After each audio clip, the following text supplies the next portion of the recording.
In 1984, the Dallas County Historical Foundation, which was the founding nonprofit 501c3 institution which manages the Sixth Floor Museum at Dealey Plaza. This organization was putting together a thing called the Sixth Floor Exhibit. It was only going to be a temporary exhibit, wasn't going to be a permanent museum. And so what happened was I was the FBI's de facto expert, as you probably have heard in various interviews, over all the JFK assassination records. So there was a lady named Lyndalyn Adams, and Lyndalyn Adams and another lady named Shirley Caldwell were putting this together. And so they said, Farris, can you come to all of our board meetings and serve as, an expert, because we don't know anything about the assassination. We're just trying to do something good for Dallas. And I said, sure. So for the course of several years, about 5 years to be exact, I took vacation time, my personal vacation time, because the FBI said, why are you taking off to go to this board meeting? They didn't see the value of all this. So I took personal time, annual leave as we call it in the FBI or government service, took vacation time to go to Dallas Country Club, which sounds like a perfect thing. Go to vacation, go to the Dallas Country Club, where all the beautiful people are, and attend the Dallas County Historical Foundation meetings for the planning of the Sixth Floor Museum. So I became what they called the principal historian for the planning of the museum, and they called me the chief historical consultant. I always I hate all these titles. I'm just here to help you with this whole process. So they said, well, first off, our mission statement is not to collect anything. So we're not going to have films, we're not going to have photographs, we're not going to have stuff. And I go, oh no, wait. People want to see the stuff. They want to see the film. Well, no, the film, no, that film, they couldn't even name the name of the film. This is a Zapruder film. They were like, oh my God, that's got his head coming up. Oh, no, we can't do any of that. I said, well, people are going to expect it. So I said, well, I'll tell you what, why don't I go around to all the television stations, all the radio stations, all the print, Dallas Morning News, the Dallas Times-Herald archives, UPI, AP, all these various collective entities, and ask them what is the status of their archives. Do they have it in a box? Is it in a storage facility? Which some of it was in storage facilities, which was not climate controlled, was not archival. And so they considered it like in the news business, yesterday's news. Yeah. Even though it's everyday's news for the rest of your life. It's like, for me, I live with, it's like Groundhog Day. I am that character in Groundhog Day that everyone always asks the same question. There are no new original questions. I've heard every question you ever want to ask, and they say, well, no, this is a new one. And I say, I can assure you it's not. As I said in one of my interviews, when I was in the process at Restland Funeral Home, I'll give them a plug. Restland Funeral Home, so they can be embarrassed about this. Restland Funeral Home, when I am finalizing my mom's final funeral arrangements, sign away the forms, they charge you practically for everything. They put a reserve sign out for you, and as soon as you close the deal and give them the check or the credit card, that sign comes off and you're done. So I'm getting the documents all in order, and the funeral director says to me, he says, Mr. Rookstool, I have one question to ask you. And I'm thinking, oh God, what have we missed? Have we missed something? It's all paid for, right? He says, no, I want to know who killed JFK. At the funeral home, they're asking me. Okay, so I can go anywhere in the world and they ask me these things. Well, in telling the story, people have become, in this 21st century, reliant on visuals. We now no longer, and this is no reflection of KERA, a radio station, because I'm a big believer in this, we have become so consumed by visualization and storytelling that people demand through Instagram, TikTok, Facebook. More people are not aware of this, that they get their news from Facebook than they do any other platform, okay? So we have become so visual consumers that these archives that are out there, most of the time they are the poorest funded department of any entity. For example, the National Archives is managed by the General Services Administration, GSA. Now, no, I couldn't get up in the morning and feel like, I got to go to work and I'm over pencils and paper and desks and buildings for the U.S. government. There's nothing like, that doesn't have the sex appeal of FBI, freeze or die, no raid jackets for GSA. Let's get you those pencils. Well, GSA manages the National Archives. The National Archives is where all of our treasures are. These treasures are rotting around our country. They're rotting everywhere. We have people trying to digitize it, down with cutting to federal funding of entities and colleges and grants and all that. It's going to get worse, okay? So I am on a mantra, I'm on a mission, I'm on my soapbox, even though I took a shower before I came over here tonight.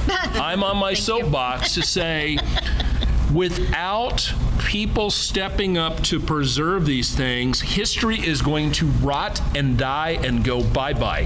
For example, all those original 6 million records I was in charge of for the FBI, that are in the National Archives at what's called Archives 2 at College Park, Maryland, are disintegrating. They are turning to dark, brittle paper because they're over 62 years of age. So what happens is we had things back then called thermofax, which is, think of it as pre-fax. And we now know when we say a fax, you think, who faxes anymore, okay? No one faxes anymore. They do a PDF and they send it digitally now.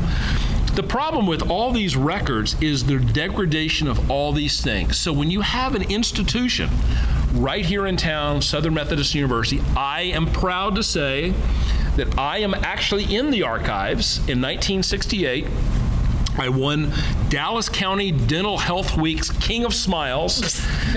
I was crowned. At what age? I was 6 years old. 6 years old, okay? My queen was from none other than Garland, Texas. Her name was Cindy Brooks. I don't know whatever happened to Cindy Brooks. But they asked me on camera, WFAA's shooting 16 millimeter motion picture color film. They asked me, kiss the queen. Whoa.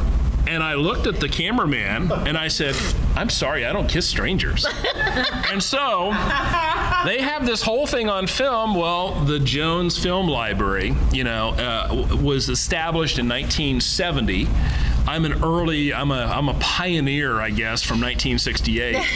As an early pioneer, my film footage wound up in the collection at SMU. So when you come on Saturday, you'll see yours truly. I don't still have the plaid jacket that I'm wearing in the photograph. I do still have the crown and the trophy. But you'll see this young 6-year-old taken in this film footage that was shot in 16 millimeter. Well, most people, after it appears on the news, it goes to the dump. It's pretty much, you shot it, it's long dead gone.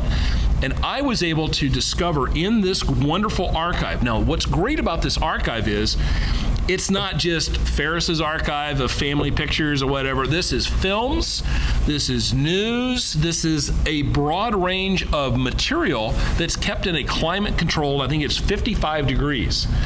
It's kept in a very stable environment because, as we know, films start smelling like vinegar or smell like pickles or whatever after a period of time. And so, we're all on the road to great decline, the law of entropy, basically we are on that road to pull off the highway one day and call it a day. And that's what it happens with film. All the materials, like I've gone and worked on documentaries for Frontline. Frontline was my actual first employer, or WGBH in Boston. I'm very proud of Frontline.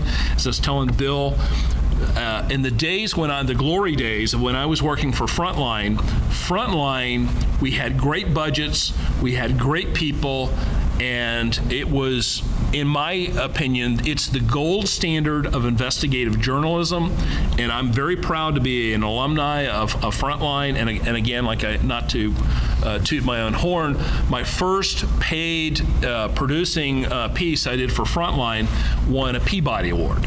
which is not bad to do that right out the gate. But what we had to rely on in Frontline and many of the pieces of Frontline is using archival footage.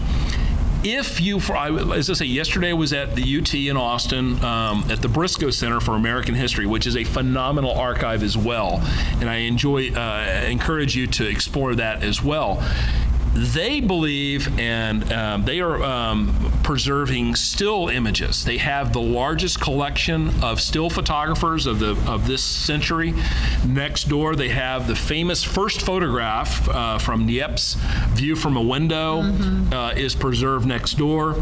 And if these institutions are not preserving it, it's gone. And so what we have here in our backyard at Southern Methodist University is the film footage of all these television stations, which I was this guy, I was 23 years of age, going out there saying, save all this stuff, save all this stuff, save all this stuff. And so as this early pioneer, I had a vision because the ladies that were putting together this exhibit only thought of it as temporary. I don't operate that way. As you can probably tell from the way I operate my life, I'm always thinking long range, big picture, it's not a short term, one off and one done kind of a deal. And so what happened was I told them, I said, this is going to be like the JFK Field of Dreams. You build it and they will come. You will never be able to turn off that spigot and never be able to get people to stop coming to want to peer out the 6th floor window. It's going to be here for the rest of time. And in telling that story, the museum did not want to have any artifacts or film or anything of the like. So what happens? They end up going out to all these people and they start paying Getty and they start paying for all this imagery in the process of putting together the films for the museum, which is another great nugget that you probably don't know, that the executive producer of the 6th floor museums, everyone knows the Mondells that produced the final films, but Martin Giroux, the Breakfast at Tiffany's, Marty was the executive producer for the films, and he saw what I saw, and we were on the same page, lock and step, that these films need to be preserved, they need to be cared for. So what happens? The museum gets opened in 1989, and then they're like, all these, people are showing up, and it becomes the cash cow for Dallas County. And before you know it, there's like, oh my God, people are requesting, we need to have this, we need to have that. Oh my God. The rifle that they have on display in the museum, the comical thing about the rifle was, this was an original 6.5 by Carcano rifle, just like Oswald's with a scope on it and the whole bit. That had been in the first JFK museum next door in the Dow Tex building, which was part of this, what's called the Sissom Museum. Well, when they folded, they donated all their stuff to the Dallas County Historical Foundation. So these ladies were like mortified. Oh my God, it's a real gun. We can't have a real gun. Oh my God, what are we gonna do? So they said, Farris, can you put this rifle in the FBI gun vault? And I said, well, we don't take people's personal property and store it down here at the FBI. But I said, I'm sure I could talk to somebody and, get in a waiver and the whole bit. They said, please, just take the gun. We don't want a gun. We don't want a gun anywhere in this. So for many years, their rifle was next door to my office in the gun vault at the FBI. And then finally they called me one day and said, hey, we want our rifle back, kind of like I had taken their rifle. No. And so the thing with the film footage all came about in a funny way. There was a man named Larry Dunkel. You don't know him as Larry Dunkel. You have no idea who the hell is Larry Dunkel. But you know him as Gary Mack of the 6th floor. Now, Gary Mack used the stage name. His real name is Larry. I know him as Larry. That's how old I am, okay? So Larry was a radio announcer. He was one of these kind of people that say, one moment, please stand by. One moment, please stand by. That was his job, working for KXAS television station. Finally, someone said, are you kidding me? We pay a guy full time to say, one moment, please stand by. We'll be right back. So finally, they let Larry go. So Larry is out of a job. He's like, what am I going to do? So the 6th floor museum's open. He wanders in the 6th floor. He's, I could be, maybe your curator. So what Gary Mack, a.k.a. Larry Dunkel, did was he came in there and he said, we have all these television tapes that we have at KXAS from the early WBAP days, and, we could probably have these things, in the museum's collection. Well, suddenly they go, collection? Oh, yeah, we're a museum now. I guess we're supposed to collect stuff. So what do? They start accepting it. And so then one by one, all these television stations started coming together with all this material. It was an opportunity for do two things. Now, one, they're not all altruistic. Number one, they could donate it to a 501c3 and take a wonderful tax deduction, which the Dallas Morning News did when they donated their photographic archives to the 6-4 Museum.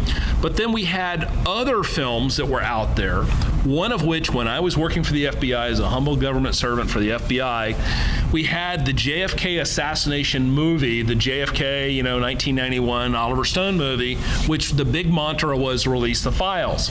Well, in our files at the FBI was a film, a very famous film, which is in JFK Breaking the News. It's called the Orville Nix film. And what the Orville Nix film is an 8mm motion picture film with no sound on it, which Orville Nix is in the mirrored position of Abraham Zapruder, filming from the opposite of where the grassy knoll is, or I call it the not so grassy knoll. So what happens is the Orville Nix film is what all the conspiracy buffs are looking to go, aha, there's a puff of smoke, there's a flash of light, people are running to the knoll, which you don't get in the Abraham Zapruder film. Right. Now, one of the things I will say, Gary Mack, a.k.a. Larry Dunkel, was a huge conspiracy buff. He's the man who propagated the whole theory that Badge Man, this man was up there dressed as a Dallas police officer, and the whole thing. So his whole thing was all about that and the conspiracies of all this. Well, that original film, the Orville Nix film, which was returned back to, it was purchased by another news organization, and then the House Select Committee wanted this. And anyway, in the course of all these subpoenaing the original thing from one media outlet to the other, the original is lost. So the family came to the FBI and said, hey, we seem to recall from our grandfather that, in fact, you have a first-generation dupe print, which I believe was done by Jameson Film Labs. Jameson Film Labs, they were phenomenal. They're the ones who duped Abraham Zapruder's film on the famous film that ended up selling for $16 million. But what happened was they made a first-generation master print of the Orville Nix film that is seen in JFK Breaking the News. And in fact, that particular film sat in the files for all these years. So they said, hey, is it possible for us to get that film back?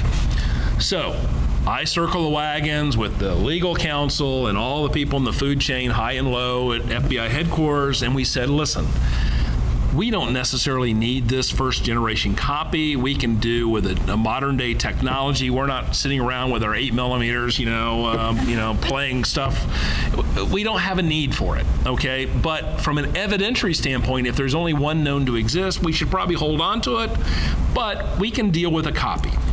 So the legal counsel says we can return it to them. So in fact, we got the film and we released it back to the Orville Nix family. Orville Nix family saw a window of opportunity and they trotted it over to the 6-4 Museum, and now the film is in the permanent collection, care, custody, and control of the 6-4 Museum. And the 6-4 Museum has their archives, their climate control archives, not in the Texas School Book Depository, not in the basement. And keep in mind, the original book depository burned down after a lightning strike hit it, the first building. The second building has had multiple arson attempts in the building as well, so it's not the best place to store archival materials. So they have a contract with Southern Methodist University, this famous film library that we're going to talk about on Saturday, where they store it. They don't have a key to it. SMU does not have a key to their little secret nuggets, but they keep all of their climate-controlled, high-value items there at the Jones Library. And what is so amazing by that is that's where the Zapruder film, not the original, the one camera original, the camera original and one dupe is in the National Archives in College Park, Maryland, in cold storage. It's a very, very, very cold storage facility.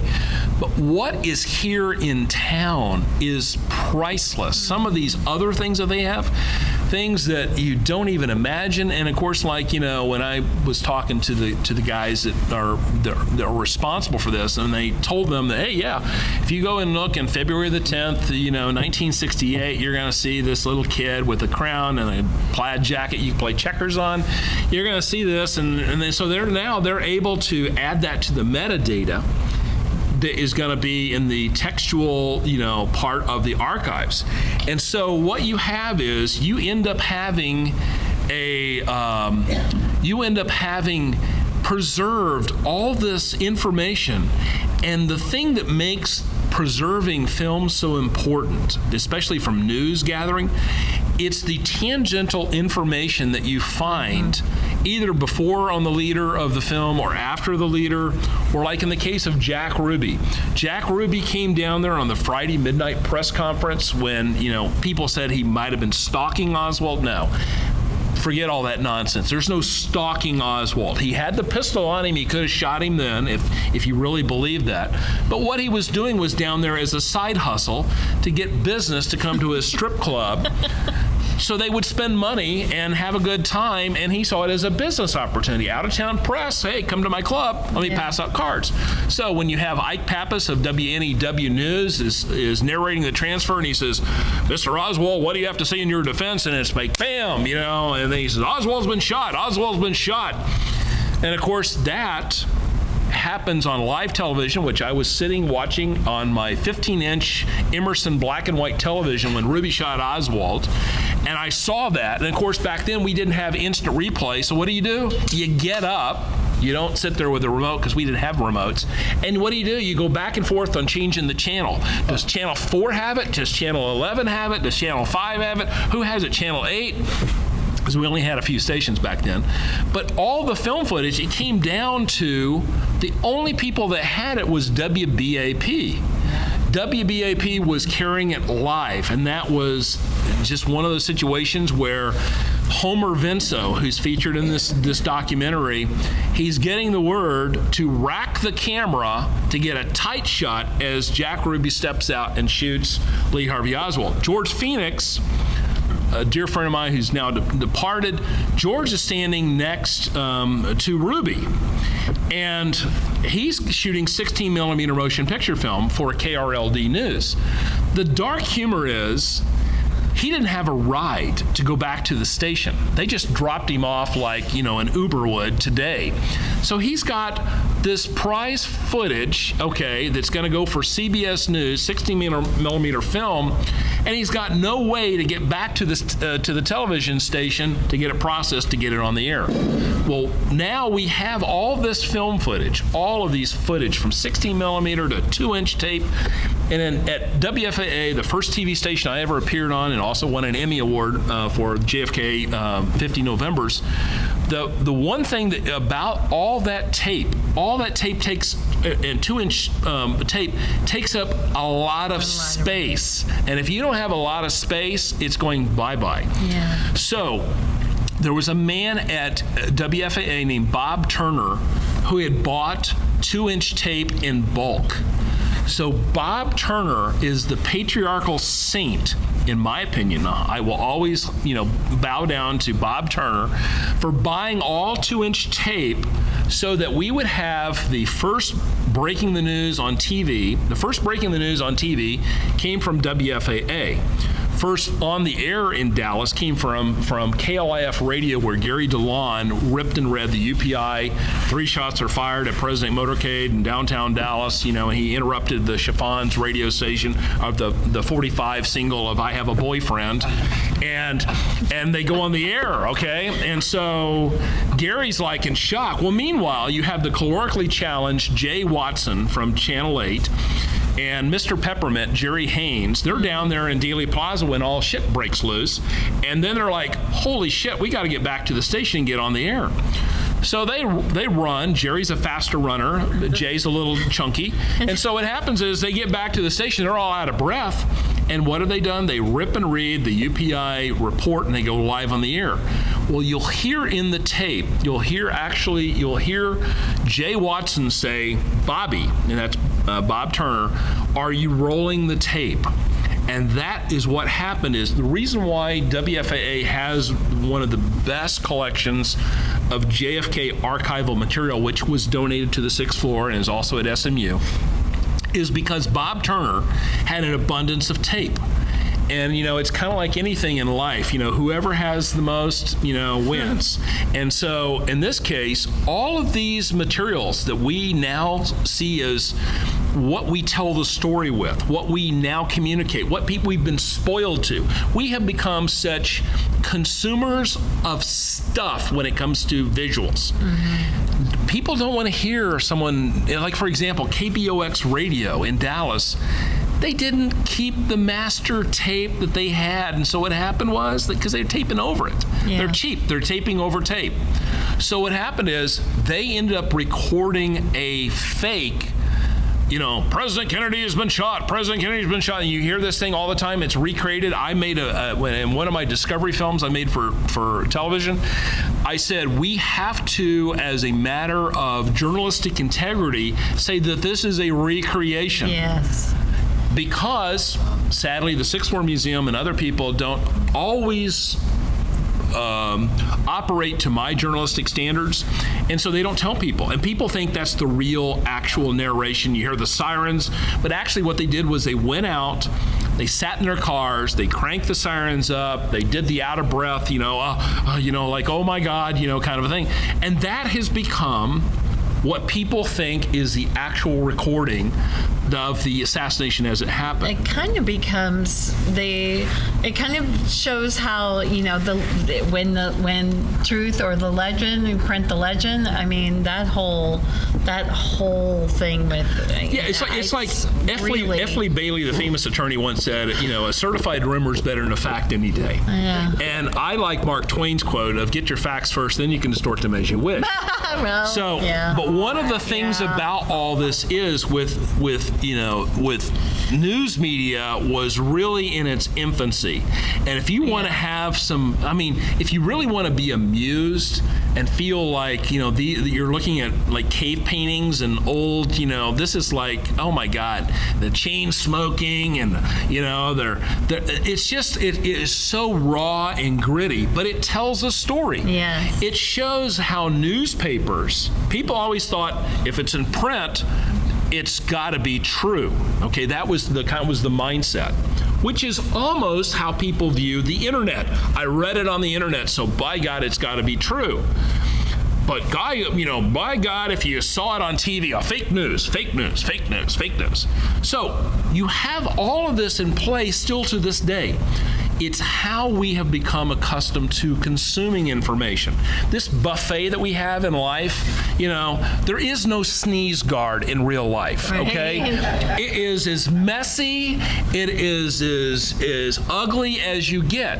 How you choose to manage and consume your information, whether you're just a one-channel person or you're an omnivore and you're just going down the Luby's buffet of news, I mean, what you end up coming away with is the consumer sometimes, and this is why I hold a certain standard for, if you're going to tell a story, tell it honestly and factually, because you'll only have to remember one story. That's right. You don't have to remember another one.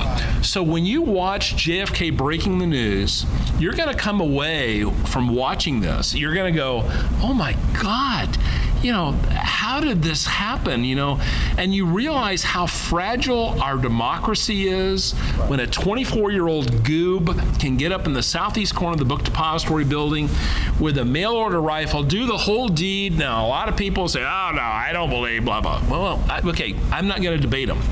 I've read the files, I've handled the evidence, I've dealt with all the witnesses, I've been up there, I pointed a rifle out the window. That was another funny story I'll tell you really quickly. Wrap this up. Really wrap this up. I'll never forget. I took the FBI inspectors up there, and they, we're the FBI inspectors from Washington. We're down for the field office. So I took a rifle up there in the book depository window before he opened the museum, and I opened the window, and I have the rifle out the window, and I happened to look down, and there is an entire bus of Japanese tourists. Oh, no. Japanese tourists with the best Nikon cameras, the best everything, and they're pointing at me up there in the window. And I said, no. See, what's going to happen is they're going to have me in the window with the rifle and say, aha, I knew Farris was behind this all along. There it is. Okay. There it is. So there you have it. All right. Thank you. Oh, my gosh. So, And by the way, I have to give a plug to Bill and Kim. I just came into town literally this morning, and Kelly had said, well, can we get you anything? I still haven't eaten my food over there, by the way, but I jokingly said, well, what I really love is I love garlic everything bagel cashews. And, I didn't want to be some sort of high-maintenance snob coming in town or whatever. And she's like, well, what are those? I don't know. I said, well, they sell them at H-E-B. You can get them at Central Market, and I'm sure Whole Foods has them too. And she said, well, I don't know about this. So I sent her a picture, and I was joking. I was joking. And then I look back, and there's Bill and Kim, and they got my nuts. So I have to give a personal shout-out to you and to Kim and Bill for bringing nuts to the occasion. Well, and if you want to try, any of you want to try them? Okay. Thank you. They're good, aren't they? Aren't they great? Thank you. Yeah.